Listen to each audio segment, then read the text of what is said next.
गांधी तीर्थ निसर्गाच्या सानिध्यात महात्मा गांधींच्या जीवनावरील जगातील पहिले मल्टीमीडिया म्युझियम. आजच भेट द्या. गांधी तीर्थ, जैन हिल्स, जळगाव. अधिक माहितीसाठी www.gandhifoundation.net वर विजिट करा. गांधी रिसर्च फाउंडेशन आयोजित न्यायमूर्ती चंद्रशेखर धर्माधिकारी स्मृती व्याख्यानमालेमध्ये आज सर्व सहमति से ग्राम स्वराज की ओर या विषयावर देवाजी तोफा यांनी दुसरे पुष्प गुंफले. दरम्यान गांधी रिसर्च फाउंडेशनचे अध्यक्ष डॉक्टर अनिल काकोडकर, संचालक अशोक भाऊ जैन यांनी ऑनलाईन उपस्थिती देऊन संवाद साधला. गांधी रिसर्च फाउंडेशनच्या वतीने महात्मा गांधीजींची प्रतिमा व खादी वस्त्र देऊन देवाजी तोफा यांचा सन्मान डॉक्टर सुदर्शन अय्यंगार यांच्या हस्ते करण्यात आला. व्याख्यानाच्या सुरुवातीला देवाजी तोफा, डॉक्टर सुदर्शन अय्यंगार यांच्या हस्ते महात्मा गांधीजींच्या पुतळ्यास माल्यार्पण करण्यात आले. गांधी तीर्थ येथे राष्ट्रीय गांधीवादी नेतृत्व शिबिरास उपस्थित युवक युवतींनी गाव छोडत नाही, जंगल छोडत नाही हे आदिवासींचे गाणे म्हटले. सूत्रसंचालन डॉक्टर अश्विन झाला यांनी केले, तर आभार डॉक्टर सुदर्शन अय्यंगार यांनी मानले. गडचिरोली जिल्ह्यातील मेंढालेखा गावाचा रोचक परिवर्तनाची प्रेरक कहाणी देवाजी तोफा यांनी मांडली. Dharmendra Rajput, Jalgaon times news. दिल्ली बम्बई हमारी सरकार, दिल्ली बम्बई हमारी सरकार, दिल्ली बम्बई हमारी सरकार, हमारे गांव में हमारी सरकार, हमारे गांव में एक व्यक्ति के नहीं है, पूरे गांव का होता है वो. और दूसरा जो उन्होंने बताया, जमीन ये है माँ समझते हैं आदिवासी लोग,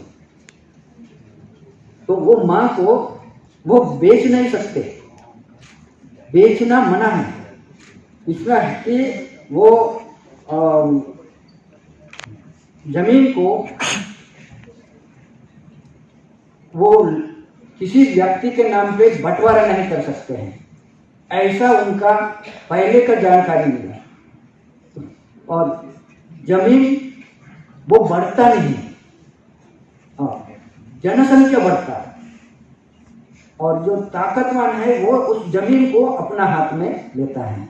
तो इसलिए वो जो गांव की जो जमीन, जंगल, पानी, ये गांव का होता है. जितना जरूरत है उतना वो ले सकते हैं, ऐसा उन्होंने है. किसी का नाम पे नहीं है, ऐसा पैसे का जमाना में है. तो वो एक आदिवासी का लिए एक जमीन, जंगल, पानी, उनका संस्कृति, रीति रिवाज, वो जमीन जंगल से जुड़े हैं. तो वो सिक्योरिटी के लिए ये ग्रामदान एक्ट बहुत लाभदायक है.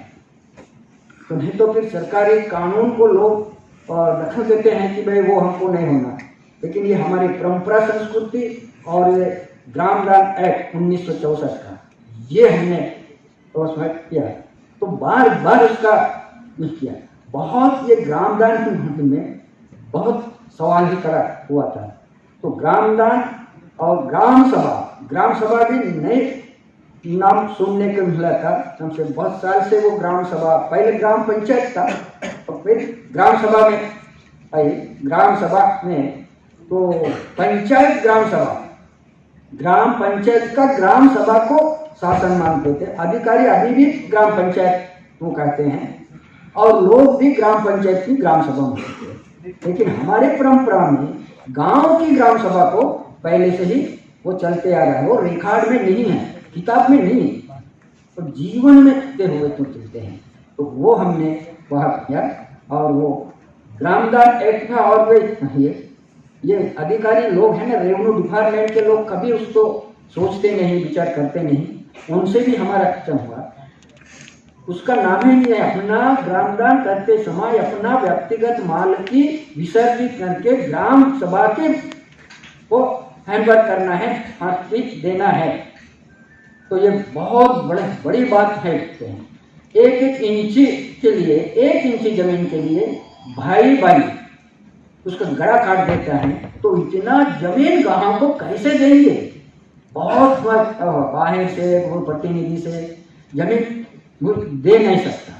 तो हमारे गांव में भी उसका चर्चा हुई कि भाई उनका बोलने लगे कि ग्राम दान ये कैसे होगा? अगर तुम्हारा जमीन गांव को देगा तो तुम्हारा जीवन कैसे चलेगा, तुम्हारे बाल बच्चे कैसे खिलाएंगे?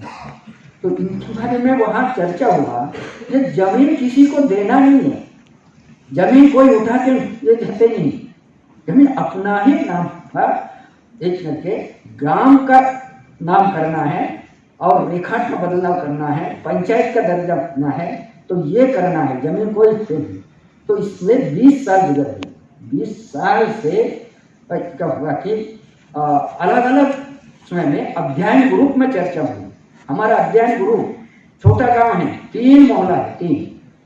वो दिन में कोई अध्ययन करने का कोई जरूरी नहीं है, दिन भर काम करो, रात में खाना खा के अपना अपना आस-पास लोग हैं वहाँ वो बैठ के अपना इशू के चर्चा करेंगे, ऐसे नहीं है। तो इससे चर्चे से बहुत साफ होता है, जितना लोग विरोध करते हैं कि सवाल खड़ा करते हैं उसका वहाँ चर्चा होता है। तो इसी तरह से हमने वो किया। और रेवेन्यू विभाग के लोग, उनको तो कोई समझ नहीं है, वो पटवारी होता है, पटवारी तहसीलदार है, आपका भी यहाँ अभी समझ में आ जाएगा। एक पटवारी और तहसीलदार के पास जाइए, वो रेखा निकाले पहले किसके नाम से निकलता है, वो भी हम अध्ययन किया। वो कभी वो तहसीलदार को भी पता नहीं था, वो पटवारी को भी पता नहीं था, एवं जिला अधिकारी को पता नहीं रेखा किसके नाम में है। अगर ये एक जलगांव गांव समझे, कोई किसान उस गांव से आए हैं, उसी गांव का नाम पे पूरा रिकॉर्ड लिखा गया है। मान लीजिए कि मैं मेंढा लेका में रहता हूँ, अगर मेरे को 7/12 निकालने के लिए पटवारी के पास जाएगी तो मेरा नाम से पहले वो रिकॉर्ड नहीं निकलता है, गांव का नाम से रिकॉर्ड निकालता है। जब मेंढा लेका का रिकॉर्ड निकालो, ऐसे वो उसको कोटवार को बताता है। ये भी अध्ययन हुआ। ये क्या है कि भाई वो रिकॉर्ड भी गांव का नाम पे लिखा गया है, व्यक्ति का नाम पर नहीं है। फिर गांव के अंदर हमारे परिवार है, वहाँ हमारा नाम है। ये कितनी व्यवस्था इस शासन व्यवस्था में भी बनाए रखे हैं, हम समझते नहीं हैं, अध्ययन करते नहीं हैं। तहसीलदार, पटवारी और उसके सामने हमारा चर्चा हुआ, तब उन्होंने बोला सही बात है, हम कभी ऐसा सोचा ही नहीं, आदेश का पालन करता है हम, इतना है हमारा, दूसरा नहीं है, ये सही है। इस तरह से वहाँ ये ग्राम दान के बारे में क्या हुआ, तब उसका पूरा चर्चा हुआ। महिला, पुरुष, युवक, युवती सबको समझना चाहिए। नहीं समझे तो सवाल खड़ा करो, समझते हैं तो उनको बताइए। वो बताने के बाद भी वो क्या सही रास्ते में बता रहे हैं या गलत रास्ते से बता रहे हैं, ये सब हम वहाँ देते। इसमें सर्वसहमति हो।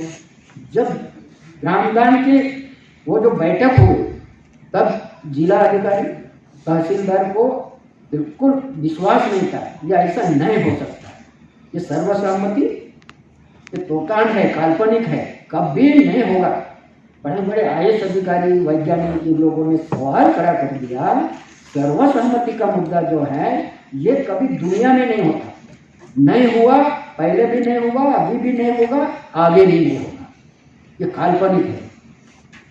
बहुत बार सच्चे लोगों ने की, लेकिन इसको जवाब देना नहीं, चर्चा करना साथ में उनसे, उनको जो एक डाउट लगता है तो उनसे ही चर्चा करना, उनसे चर्चा किया, सवाल खड़ा कर दिया तो उनको समझ में आए। लेकिन वो लोग बोले कि भाई ऐसा तो नहीं होता है, ये 5 उंगली सरीका नहीं है, ऐसे ही ये कभी गांव में कोई एक समान नहीं है, एक विचार के लोग गांव में नहीं है, देश में भी नहीं है, और हमारे आसपास में पंचायत में भी नहीं है। तो क्या मुद्दा है कि भाई सर्वसहमति, एक IAS अधिकारी ने तो बोला पति पत्नी का सर्वसहमति नहीं होता तो गांव की बात क्या कर रहे हैं। सही बात है ना, उनको जो समझता है वो उन्होंने है। हमने इस पर क्या कैसे चर्चा की उनसे, देखिए वो उनको ज़्यादा पढ़े लिखे लोगों से सामने ज़्यादा बताने का जरूरत नहीं है, ज़्यादा बताने का जरूरत नहीं है, लेकिन ये ज़्यादा पढ़े लिखे लोग हैं ना, इन लोगों ने प्रॉब्लम ज़्यादा निर्माण करते हैं। सवाल करने के लिए तो पढ़ाई किया, लेकिन ये सवाल नहीं कर सकता। लेकिन सामान्य लोग हैं, उनका चर्चा एक बार हुआ, निर्णय हुआ तो वो वो लोग पीछे हटते नहीं। तो उनसे कैसे IAS अधिकारी को समझाएगा? एक ही बात उनसे चर्चा हुआ गाँव में और बाहर में IAS अधिकारियों से। एक यहाँ जो अभी चल रहा है विज्ञान युग, जो अभी का जो है ना, विज्ञान युग ने इतना प्रगति किया, डेवलपमेंट बहुत हुआ है, बहुत अभी हो रहा है, हुआ भी, आगे भी होगा। ये विज्ञान ऐसा है कि विज्ञान के को अगर आध्यात्मिक का जोर नहीं रहेगा तो विनाश पट्टा, ऐसा ये दिखता है।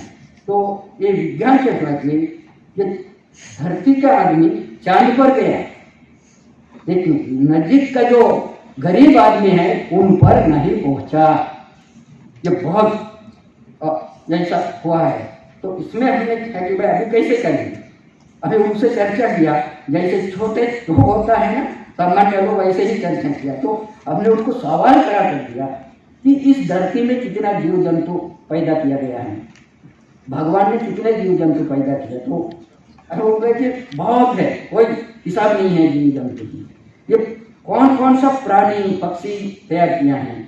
बहुत सारे प्राणी पक्षियाँ हैं, लेकिन एक प्राणी ऐसा भगवान ने तैयार किया। वो प्राणी कौन सा है? वो प्राणी दो पाई उपाय वाला। चलो उनको दो ही पाए हैं, लेकिन उपाय बहुत जबरदस्त है। ये है प्राणी। वो कौन? इंसान। अब इंसान भगवान ने निर्माण किया, इस इंसान को भगवान ने विशेष क्या दिया? उसका स्वभाव आया विशेष बुद्धि दिया। बुद्धि कितने प्रकार की है?